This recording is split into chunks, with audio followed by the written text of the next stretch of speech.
Raw, or Grave, by Julia Ducournau, is a coming-of-age story that explores the theme of discovering power through stepping into one's own body and the realization of damnation of the world from a feminist point of view.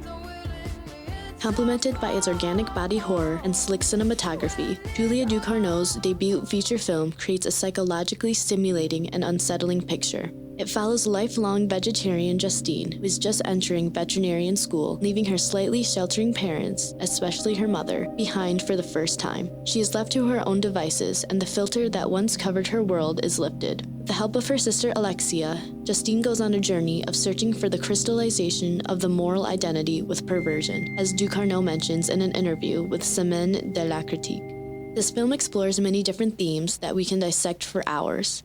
For example, its rejection and judgment of capitalist ideologies through its jarring visuals, the implications of family secrecy for the younger generation's sake, along with the consequences that come with it, or the bold yet admiring addition of flipping gender and relationship dynamics, which also shows us a piece of the director, as she says that her own identity can be seen through the characters who are always moving and never stuck with a label on them. Tu comprends ça? Ça fait 20 ans que je me casse les couilles à me cacher. C'est pas pour me taper des meufs quand j'ai enfin la peine, putain! What I will focus on, though, is the true monstrosity of Raw, Justine and her refusal of the feminine masquerade as she searches for her identity.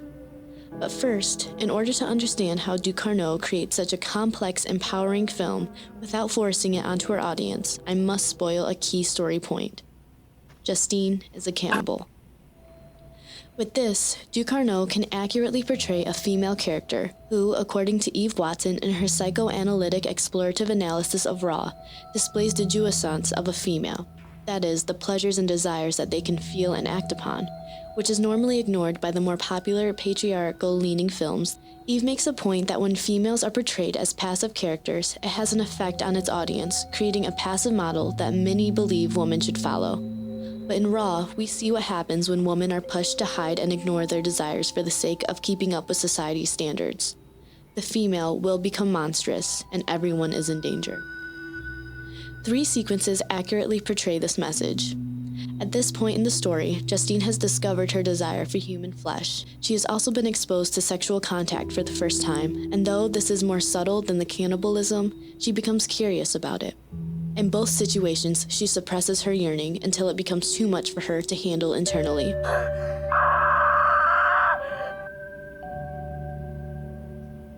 In this first sequence, we see Justine set her eyes on her roommate Adrian for prey.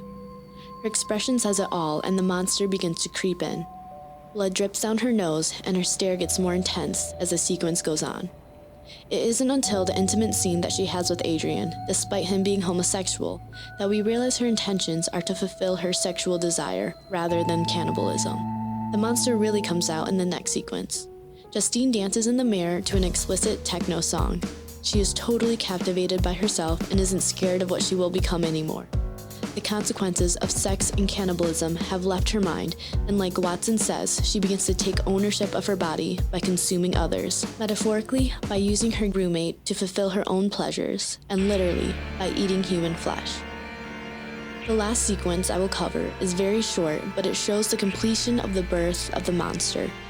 In this party scene, we see Justine completely consumed by indulgence. The dress that she wears shows the facade of innocence that Justine has tainted.